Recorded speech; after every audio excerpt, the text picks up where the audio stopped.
Bom dia, vamos abrir nossas Bíblias no livro de Amós, capítulo 5.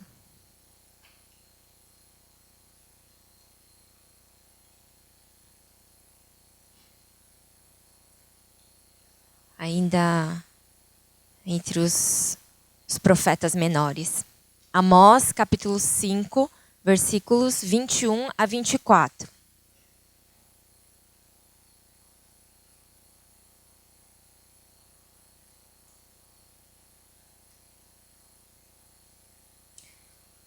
Diz assim: Eu odeio e desprezo as suas festas religiosas. Não suporto as suas assembleias solenes. Mesmo que vocês me tragam holocaustos e ofertas de cereal, isso não me agradará. Mesmo que me tragam as melhores ofertas de comunhão, não darei a menor atenção a elas. Afastem de mim o som das suas canções e a música das suas liras. Em vez disso, corra a retidão como um rio, a justiça como um ribeiro perene. Em vez disso, corra a retidão como um rio, a justiça como um ribeiro perene. Que versículo lindo, né? É o famoso versículo de Amós, capítulo 5, versículo 24. Esse é o versículo considerado como o versículo-chave do livro de Amós. Então, esse tema, retidão e justiça, são os dois assuntos principais que o profeta vai tratar. E aqui, quando a gente lê no versículo 24, quando ele diz: corra a retidão como um rio e a justiça como um ribeiro perene, ele nos fala que a justiça e a retidão são tão essenciais como a água, né? Para uma comunidade que depende aí do plantio, do cultivo da terra para sobreviver. Bom, então Amós, ele trata essencialmente da justiça social. É o tema mais forte que a gente vai encontrar nesse livro. E ele vai tratar de outros assuntos também. Então, outros pecados vão ser denunciados pelo profeta Amós, né? Então, eu trouxe aqui mais ou menos uma lista aí do que a gente vai encontrar pelo livro de Amós. Então, ele fala do problema da falta de compaixão, da idolatria, vai aparecer aí, né, várias vezes. Problema da exploração dos pobres. Das ofertas que eram oferecidas, mas que eram, na verdade, fruto da exploração, né? Então, o que acontece aqui é que eles estão vivendo um período de prosperidade, né? De prosperidade relativa à paz. Então, eles estão começando a ostentar. Depois a gente vai ver em alguns momentos eles falando das casas de pedras, de mármore que eles construindo, esses sofás. Você está lendo a Amós e de repente fala: não, porque você fica sentado nesse sofá, e você fala: será que traduziram errado? Mas porque eles estavam tendo contato com os tecidos, né, finos. E aí essa coisa do sofá, das cortinas, dos tapetes, era uma coisa que eles estavam vivenciando aí naquela época. Só que o problema é que essa riqueza que eles estavam desfrutando era um fruto de exploração, né, de muita, muita, muita injustiça social. E, além disso, a sua riqueza havia se tornado o seu ídolo, né? Então, por isso que a gente vai ver esses temas aparecendo aí. A idolatria, a exploração dos pobres. Negligência da santidade, né? Do estar separado. Então, eles começam a se misturar com os povos pagãos, a praticar rituais religiosos como os povos pagãos praticam. A riqueza, que é fruto de exploração e roubo, né? De novo esse tema aparecendo. A opulência, que é a ostentação, entendeu? Que é o lance do sofá, tudo mais.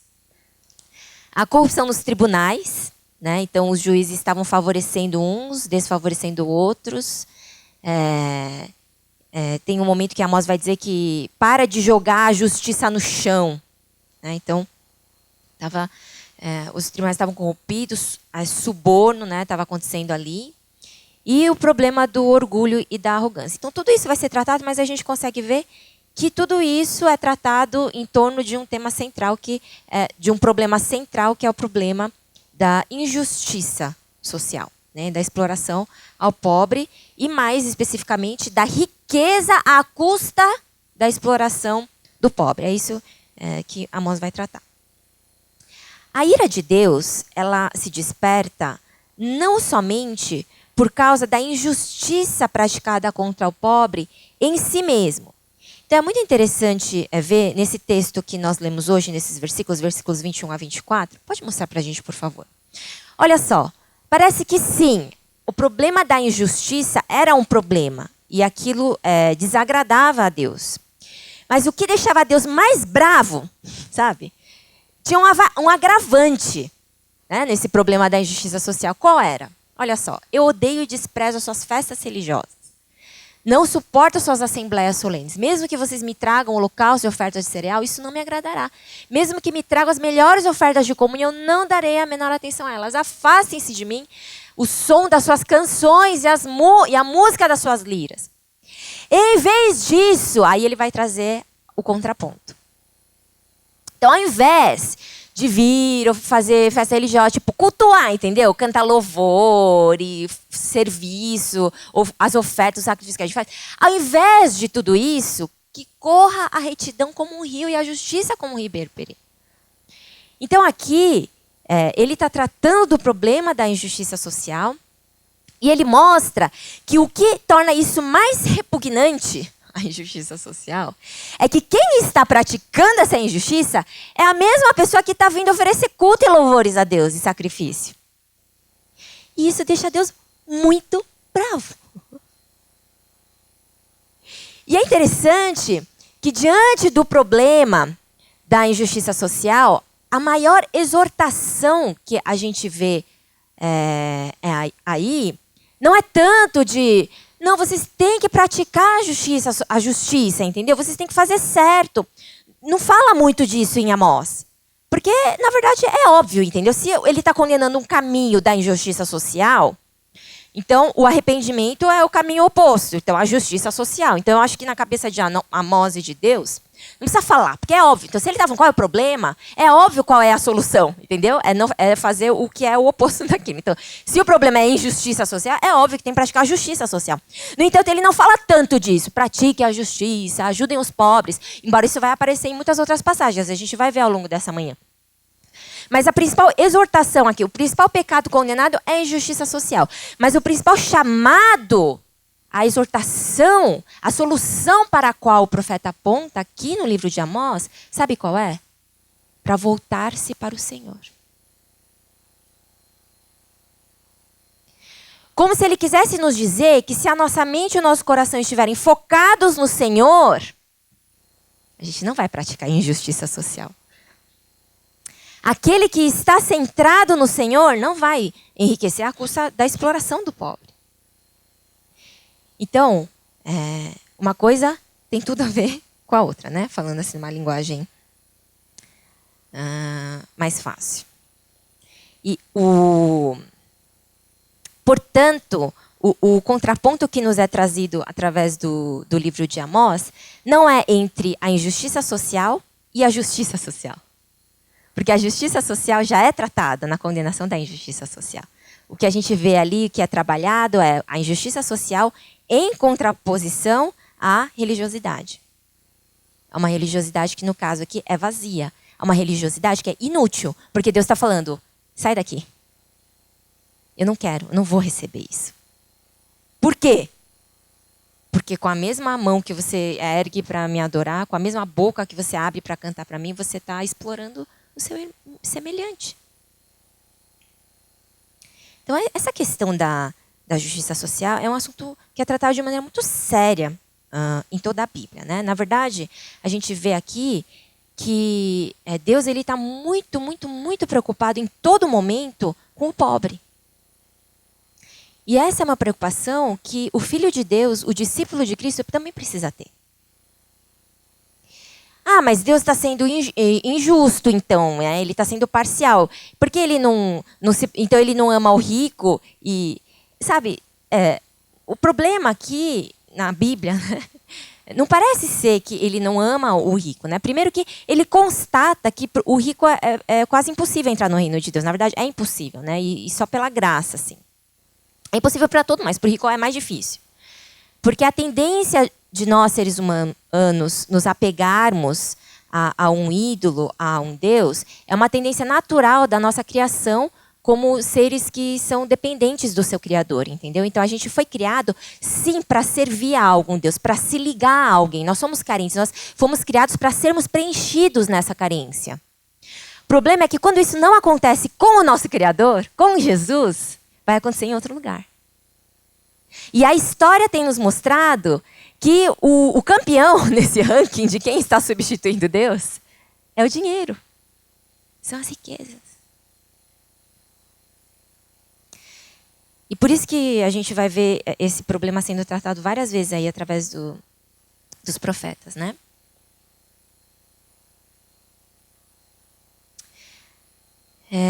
Tem uma outra passagem aí. Pode abrir a sua Bíblia em Amós capítulo 4, por favor, para acompanhar. Eu não coloquei na tela. Foi proposital para você poder encontrar aí na sua Bíblia. Amós capítulo 4, versículo 6 a 11, né? Então nós vamos ver, ali naquela primeira tela, naquela lista, a gente vê as várias passagens de Amós que vão tratar do problema da injustiça social, exploração do pobre e tudo mais. E aqui no capítulo 4, versículo 6 a 11 especificamente, a gente vai ver ele dizer o seguinte: fui eu mesmo que dei a vocês estômagos vazios em cada cidade, falta de alimentos em todo lugar. Então aqui Deus já está falando do castigo que ele está trazendo, né? O juízo dele por causa do pecado. Então qual é o juízo que eles estão, o castigo, né, que eles estão sofrendo por causa do pecado? Estômagos vazios em cada cidade, falta de alimentos em todo lugar, e mesmo assim vocês não se voltaram para mim, declara o Senhor. Aí Deus vai dizer: eu retive a chuva, mandei chuva numa cidade e na outra não, a plantação teve chuva, a outra secou. Gente de 2 ou 3 cidades iam cambaleando de uma cidade a outra em busca de água. Então Deus reteve a chuva. Mesmo assim vocês não se voltaram para mim, declara o Senhor. Castiguei com praga, ferrugem, gafanhotos devoraram suas figueiras e oliveiras. Mesmo assim vocês não se voltaram para mim, declara o Senhor. Enviei pragas, etc, etc. Mesmo assim vocês não se voltaram para mim, declara o Senhor. Destruí algumas de suas cidades. E mesmo assim vocês não se voltaram para mim, declara o Senhor. Quantas vezes aparece? Mesmo assim vocês não se voltaram para mim? 1, 2, 3, 4, 5. Então a gente vê que mesmo quando Deus está castigando o seu povo por causa do pecado, o propósito do juízo e do castigo de Deus não é fazer com que o povo pague o pecado por si só, entendeu? Ah, já que vocês fizeram isso com o pobre, então agora vocês vão sofrer, vão passar fome e sede. Mas o propósito do juízo e do castigo de Deus, o propósito até da fome e da seca, é que nós voltemos para o Senhor. Então, na lógica de Deus, que é a lógica do permanecer na videira, e quem está na videira dá fruto, porque se não dá fruto é cortado e lançado fora. É a lógica de Tiago, que diz que a fé sem obras é morta. A lógica de Deus, em Amós, é que se nós nos voltamos para o Senhor, se estamos ali caminhando com Ele, lado a lado, se as nossas mentes e corações estão centradas e se amoldando ao caráter de Deus, nós vamos viver e construir uma sociedade em que não há injustiça social. Então isso precisa ser uma evidência daquele que se voltou ao Senhor, daquele que está caminhando com o Senhor. E parece, conforme a passagem que nós lemos hoje, do capítulo 5, versículos 21 a 24, que eu voltar-me para o Senhor, estar caminhando com Ele, que o fruto imediato disso não necessariamente é eu estar cantando louvores a Ele, me reunindo em assembleia solene. Porque isso o povo estava fazendo. Então Deus não fala: bom, vocês estão oprimindo o pobre, explorando os caras, né, se valendo ali do trabalho deles, e estão ostentando, comprando sofá, tapete, cortina. Na verdade só aparece sofá, né, que eu tô... Mas ok, né? Porque vocês, né, estão me cultuando, vocês estão se reunindo em assembleia, estão servindo na escola dominical, estão indo fazer programa missionário, estão participando de grupos nas casas, grupos familiares. Então, ok. Não ok.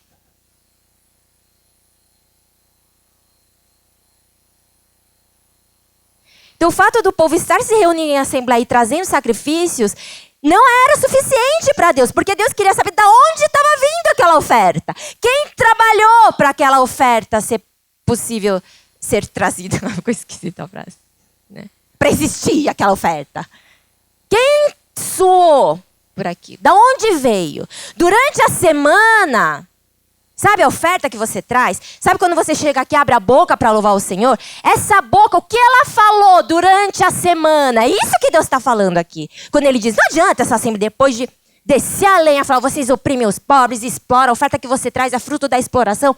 Aí ele fala, essas assembleias solenes, sai daqui, leva embora essa oferta que eu não vou aceitar. É isso que Deus está falando. Essa boca com a qual eu cantei ao Senhor nessa manhã, o que mais ela andou falando durante a semana? Para Deus isso importa, entendeu? Tanto que dependendo do que essa boca andou falando durante a semana, e do que essas mãos e pernas que vão servir durante o dia inteiro hoje, fizeram e por onde andaram durante a semana, a quem elas foram estendidas ou retidas durante a semana, disso vai depender se Deus vai aceitar a nossa Assembleia Solene. Hoje, no dia 11 de outubro de 2015. E o serviço que você vai oferecer em qualquer que seja o departamento. É perturbador. Mas faz sentido, né?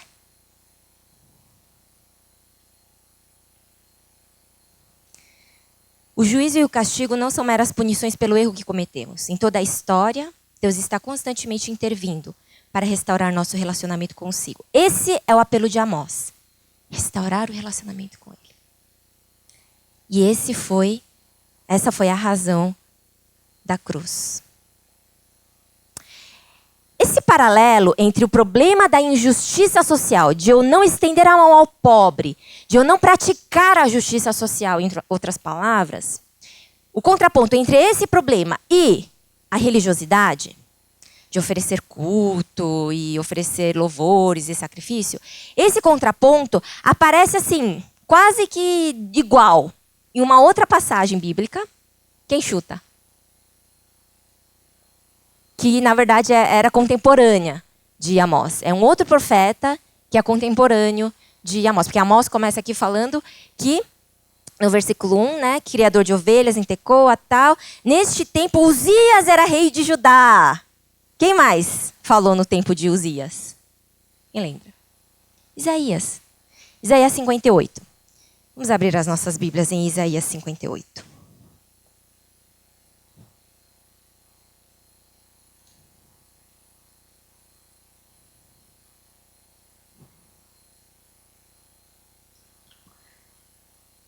Nos versículos 1 a 10, por causa do tempo, eu não vou ler tudo, mas você pode aí acompanhar numa leitura corrente, né? Isaías 58. É o capítulo que trata da questão do jejum. Então ele vai começar dizendo, mostrando que o povo reclamou para Deus. Né? Então o povo está falando, Deus, a gente te busca, a gente jejua, a gente se humilha, e você não dá bola para a gente. Né? Aí Deus vai responder para eles no versículo 3, no final. Contudo, no dia do seu jejum, vocês fazem o que é do agrado de vocês. E exploram os seus empregados. De novo, o problema de explorar o pobre. Enquanto eu estou oferecendo o jejum. E o jejum, a gente já falou aqui sobre isso, é a expressão mais, o top da espiritualidade, né? Porque você meio que abre mão da sua vida, porque você abre mão de um recurso que é essencial para sobreviver, que é o alimento. Então é uma grande demonstração de busca por Deus, Mas nem isso não adianta, entendeu? Se durante o jejum você briga com o outro. Se antes, um dia, na véspera do jejum, você estava lá explorando o seu empregado, e Deus está falando que não adianta. É isso. E aí o versículo 5. Será esse o jejum que escolhi, que apenas um dia o homem se humilhe, incline a cabeça como junco, se deite sobre pano de saco e cinza? É isso que vocês chamam de jejum, um dia aceitável ao Senhor? Aí Deus fala, não é isso não. Então ele vai dizer, o que é então? O jejum que desejo é este, soltar as correntes da injustiça. De novo, o problema da injustiça. Desatar as cordas do jugo, pôr em liberdade os oprimidos, romper o jugo, partilhar sua comida com o faminto, abrigar o pobre desamparado, e por aí vai. Então, é muito parecido aqui o que está acontecendo, né? Essa contraposição entre a injustiça social, a exploração do pobre, a prosperidade à custa da exploração do pobre em contraposição com a religiosidade, com as práticas religiosas que são oferecidas. E Deus está falando, para mim, não serve. Em outras palavras, qual é a oferta que vai agradar ao Senhor? É a oferta que foi colhida, produzida, que é fruto de um trabalho em que houve a prática da justiça, em que não houve a exploração do pobre, em que houve a divisão dos alimentos com o faminto. E aí essa oferta. Não é que Deus está falando que não quer mais que a igreja se reúna. Claro que não, é mandamento dele, a igreja se reunir, louvá-lo, oferecer, entendeu? É aquela história, né? Quem está pensando, será que eu vou servir no Didaquê ou não no ano que vem? Aí eu aproveito aqui, faço uma propaganda, né? Não, mas é porque eu sou um pecador desgraçado, eu vivo pecando, como que eu vou ser professor? Então, e como a gente resolve essa solução? Não sendo professor? Não, se arrependendo, amém? Arrepende e vai servir, amém? É claro que não dá para você ser um hipócrita, pecador assumido e estar servindo na escola dominical, pregando o que você não vive. Isso está totalmente errado. Mas o problema não é o que você faz na escola dominical, é o que você é antes de escola dominical, onde quer que você esteja. Então, se você é um pecador miserável, você não pode servir no Didaquê, você é pecador miserável, tem que nem estar aqui. E nem vai para o céu. Então, o problema não é se eu vou servir no departamento ou não, mas eu preciso me ajustar com Deus. E rápido.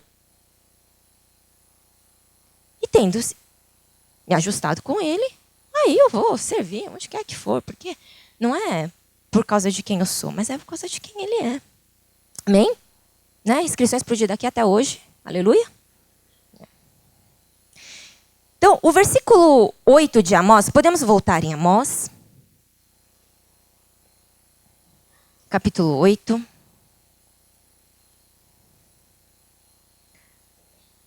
Versículos 4 a 6. Ouçam vocês que pisam os pobres e arruinam os necessitados da terra, dizendo, quando acabará a lua nova para que vendamos o cereal? E quando terminará o sábado para que comercializemos o trigo, diminuindo a medida, aumentando o preço, enganando com balanças desonestas? E comprando o pobre com prato e necessitado por um par de sandálias, vendendo até palha com trigo. Olha que loucura o que está acontecendo aqui. Chega o sábado, que é o dia do descanso. Entendeu, né? Não pode trabalhar. Aquele dia do Senhor, separadinho. Dia inteiro, fecha a loja.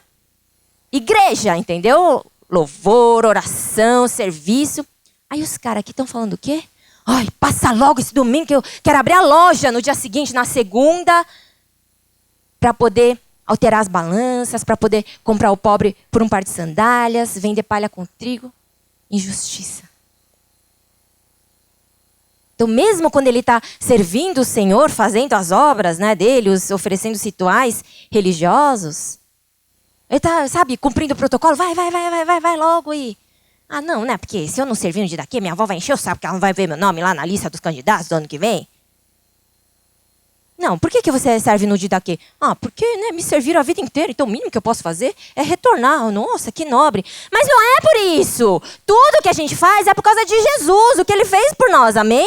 Então, se o que eu faço por Ele aqui no domingo é por causa de Jesus, o que eu faço na segunda, no trabalho, na faculdade, na família, onde quer que seja, também tem que ser por causa de Jesus.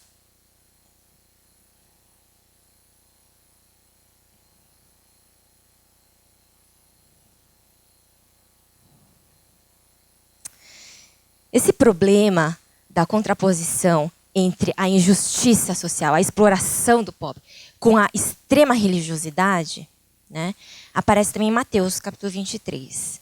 E aqui é Jesus que está falando, que Jesus pega pesado o negócio. Ele vai dizer assim, ai de vocês, mestres da lei e fariseus, versículo 14, capítulo 23 de Mateus. Vocês devoram as casas das viúvas e para disfarçar fazem longas orações. Quê?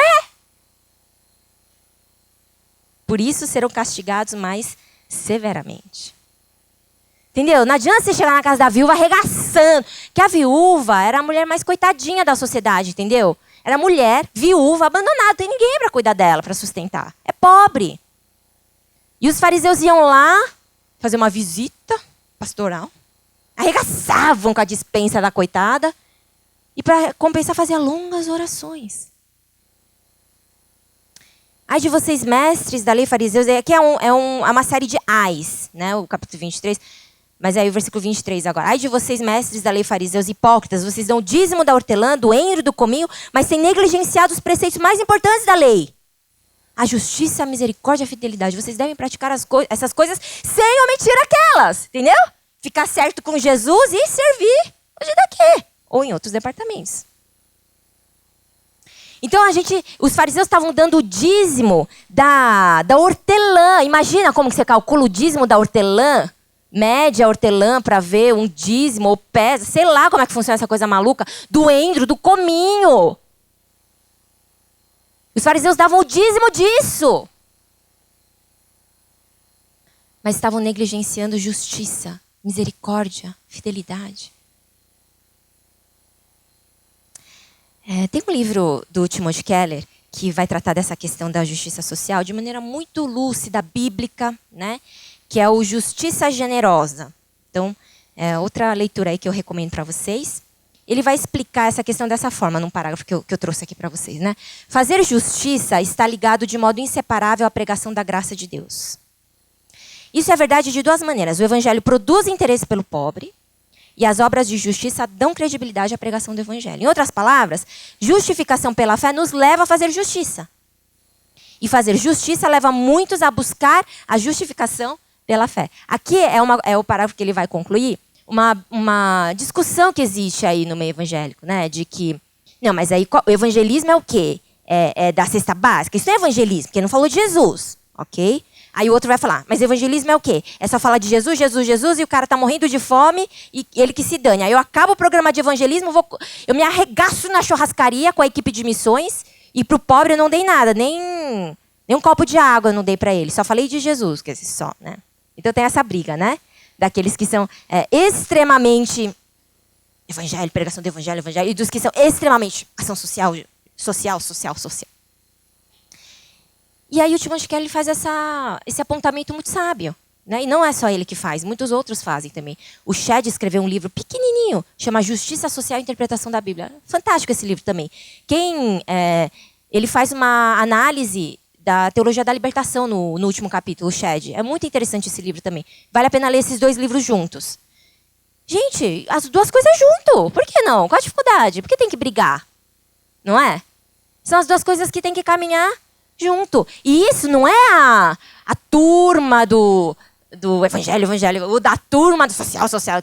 Quem decide é a Bíblia, amém? E a Bíblia está dizendo o quê? É o que a gente está vendo aqui, entendeu? Que não adianta cometer injustiça e vir oferecer culto ao Senhor. Vai dizer que a fé sem obras é morta. E vai dizer, Paulo vai cansar de dizer, que não é pelas obras que a gente é salvo. Que se Cristo não for se a cruz não for pregada, não adianta, nada adianta. Então isso é óbvio, tá claro, é o pressuposto, a base de tudo. Agora a questão é essa, a gente quer ficar só aqui, né? E a gente escolhe o que é mais confortável para nós. Por que tem que falar tanto de pobre? E cristianismo é socialismo? Por que tem que falar tanto de pobre? Quem está falando de pobre? Jesus está falando dos pobres aqui. Jesus, ele está falando que no último dia vai dividir os cabritos dos cordeiros. E vai dizer o quê?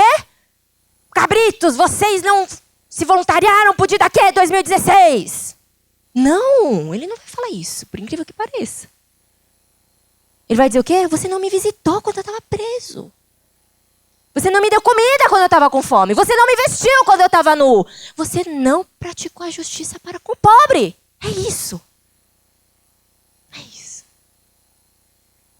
Então, a igreja, e aqui eu queria fazer uma observação, que nesse livro da Justiça Generosa, o Tim Keller ele faz uma referência ao Kuyper, que vai falar sobre a diferença da igreja orgânica com a igreja institucional. Então é assim, eu ouço muita gente falar, porque a igreja Yonah não faz evangelismo, porque a igreja Yonah não, porque a igreja Yonah não. Mas aonde que Jesus falou que igreja Yonah faça justiça ao pobre? Ele está falando com você. Amém? Comigo. Então, o Kuyper ele vai dizer o seguinte, que nessa questão da prática da justiça social, a igreja tem um papel fundamental de pregar, de orientar, de capacitar. Só que a igreja, ela não, o foco dela Não pode ser administrar escolas, presídios e... Você entendeu? Porque senão ela vai perder o foco dela. Que foi aquele problema que estava acontecendo na igreja primitiva, que aí separaram o Estevão e tudo mais. Precisa ter, cada um conforme os seus dons. E a igreja, a instituição, ela tem um papel fundamental no reino, que é alimentar o rebanho, orientar, discipular à luz da palavra. E dar todo o suporte para que uma dessas igrejas orgânicas que cada um de nós somos, possa exercer o seu chamado e ministério de ser sal e luz aonde está. Então, não dá para a igreja administrar escolas, creches, presídios e... Cada um tem que fazer, entendeu? É assim que a gente vai impactar a sociedade. Se organizar em organizações fora da instituição igreja, entende? E essas organizações que se organizam fora daqui também são igreja, não é?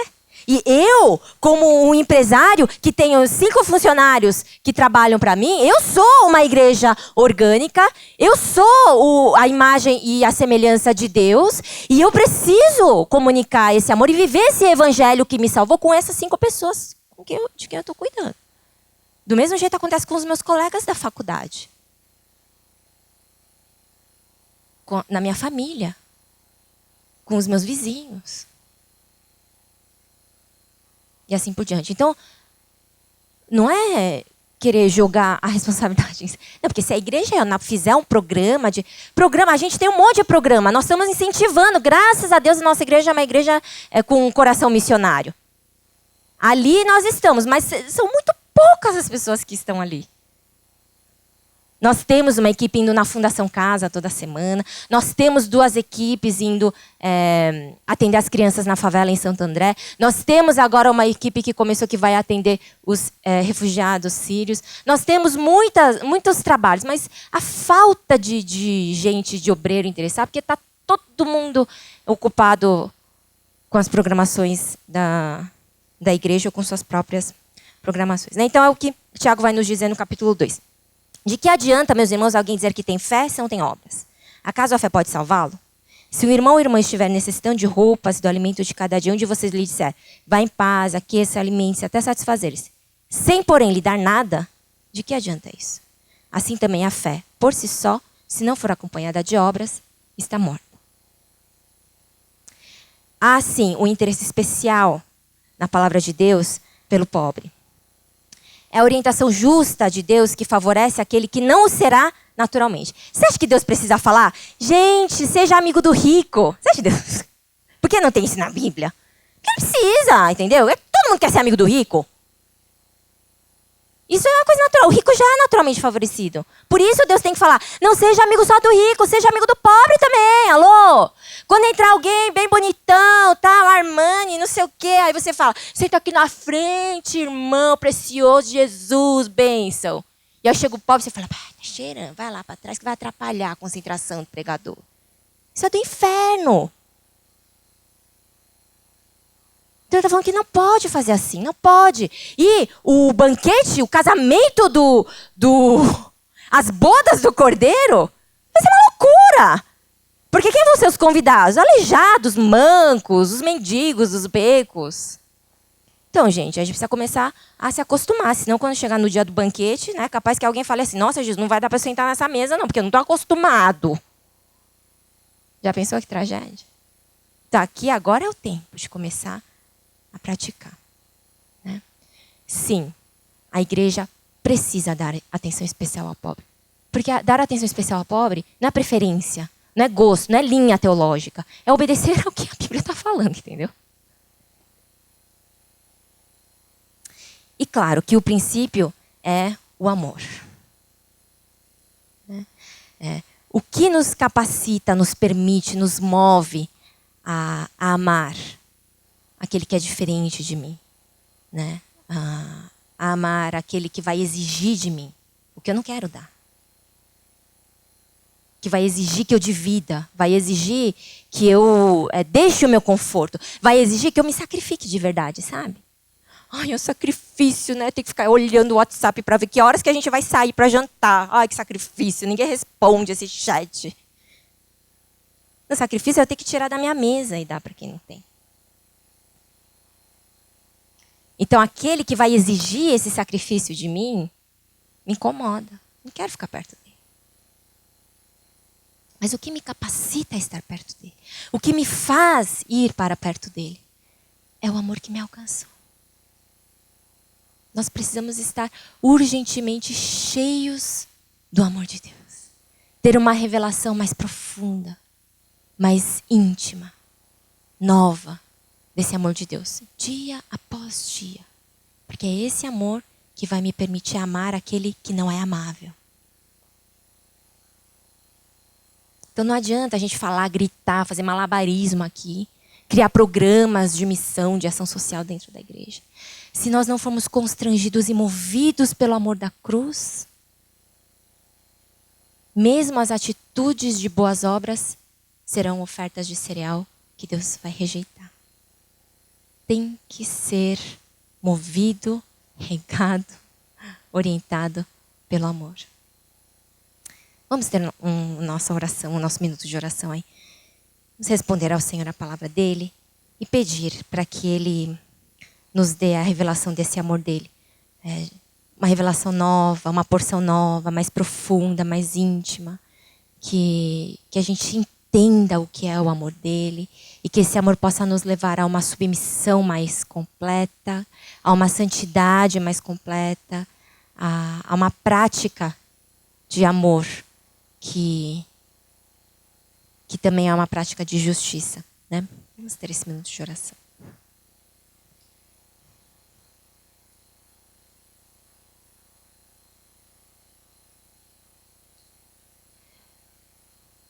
Pai, sem a revelação da cruz, do teu amor, sem o evangelho, nós não somos nada. E pedimos que o Senhor tenha misericórdia de nós para nos fazer compreender e crer nesse seu amor. E que possamos ser, assim, capacitados para amar. Amar o nosso semelhante, amar aquele que carrega também a tua imagem, Pai. Amar aquele que o Senhor ama. Amar aquele que é prova de que nós te amamos, Senhor. Guia a tua igreja assim. E que, como o Senhor mesmo falou, que quando o mundo observar a tua igreja se amando e se servindo como o Senhor nos amou e serviu, que ele reconheça que nós somos seus discípulos, que o mundo te reconheça e seja salvo por esse mesmo amor. É o que te pedimos em nome de Jesus. Amém.